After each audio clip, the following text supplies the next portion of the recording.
वंदे मातरम। आज हम जीवों में जनन का 15वां प्रश्न हल करेंगे। कल 14 तक कंप्लीट हो गए थे, तो प्रश्न को पढ़ लेते हैं। एक पुष्प में निषेचन पश्च परिवर्तनों की व्याख्या कीजिए। पुष्प में निषेचन पश्च परिवर्तन। निषेचन के फलस्वरूप बीजांड से बीज तथा अंडाशय से फलावरण का निर्माण होता है। बाह्य दल दिखाई दे रहे होंगे यहाँ पे, ये बाह्य दल हैं, ये दल हैं, ये वाले, ये जो पंखुड़ियाँ होती हैं पुष्प में, ठीक है, ये सारे सूख कर गिर जाते हैं, सूख कर गिर जाते हैं। युग्मज विभेदन द्वारा भ्रूण में बदल जाता है। और जो अंडाशय की फल भित्ति है, ये भित्ति, इससे फल भित्ति बन जाती है। ठीक है, अगला प्रश्न देखते हैं। एक द्विलिंगी पुष्प क्या है? अपने आसपास के 5 द्विलिंगी पुष्पों को एकत्रित कीजिए।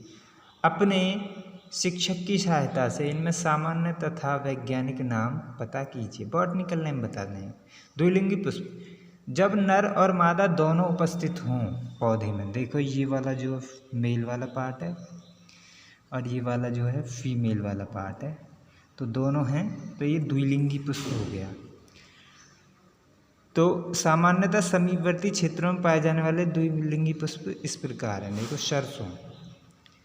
सरसों में आप देखेंगे ब्रेसिका कैंपस्ट्रीज है, और मूली रेफेनस, वैज्ञानिक नाम है सेटिवस है, और मटर पाइसम सेटाइवम है, और सेम डोलिकोस लेबलव, और गुड़हल हिबिस्कस रोजा साइनेंसिस।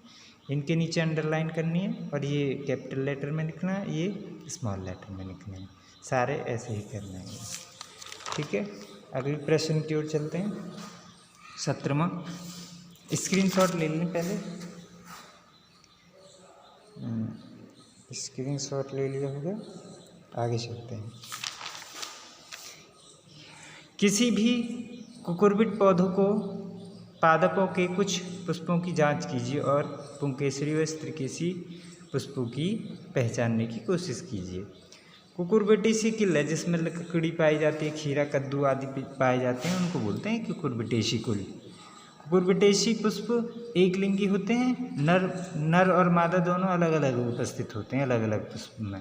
जिसमें इसमें देखते हैं ना, इसमें एक ही में उपस्थित हैं, नर और मादा दोनों हैं। ये रहा स्टेमन, ये कार्पल अलग अलग, तो इसमें एक में ही उपस्थित होते हैं।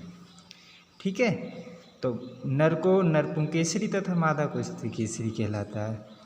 और पौधे प्राय उभयलिंगाश्रयी होते हैं ये, तथा मादा एक ही पुष्प पर पाए जाते हैं।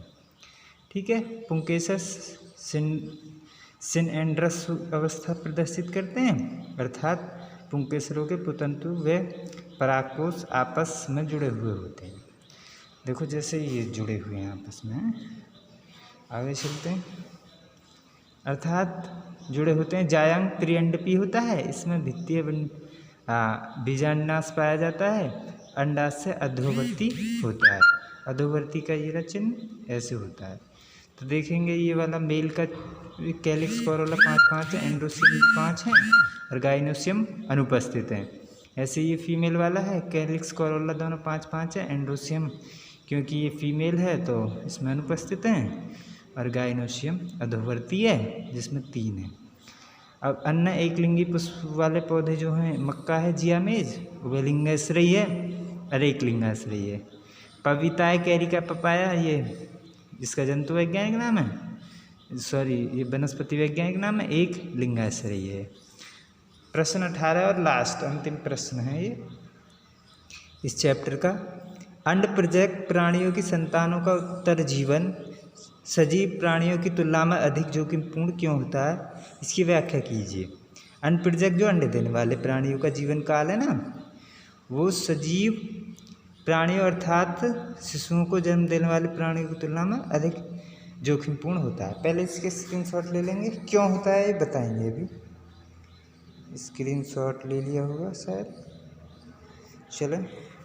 तो मछली जैसे है, मछली उभयचर प्राणियों अनिषेचित अंडे देती है। युग्मक सलियन जल में होता है और युग्मकों को न सिर्फ परभक्षियों का शिकार होने का खतरा होता है, अपितु प्रतिकूल पर्यावरण परिस्थितियों जैसे उच्च ताप, प्रतिकूल उच्च दाब रसायन आदि से भी जो है प्रभावित होते हैं। अनेक युग्मक तीव्र जलधारा में जाते हैं।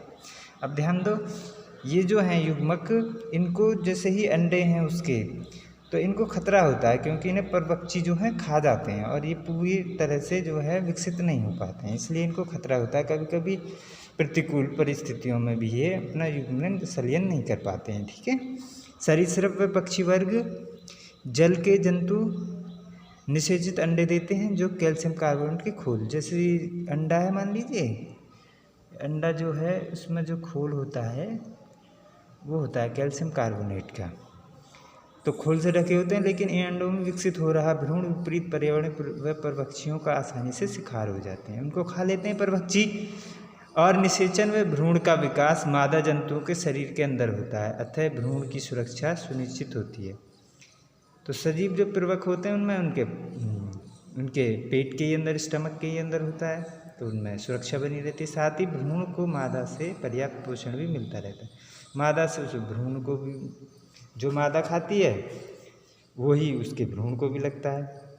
अब देखते हैं, अंडों की सुरक्षा हर समय सुनिश्चित नहीं की जा सकती, क्योंकि प्रमणज प्राणियों को भोजन की तलाश में अंडों से काफ़ी दूर जाना पड़ सकता है। इसके विपरीत सार्वभौमिक प्राणियों का भ्रूण मादा को गर्भ में पलने के कारण हर समय सुरक्षित रखता है।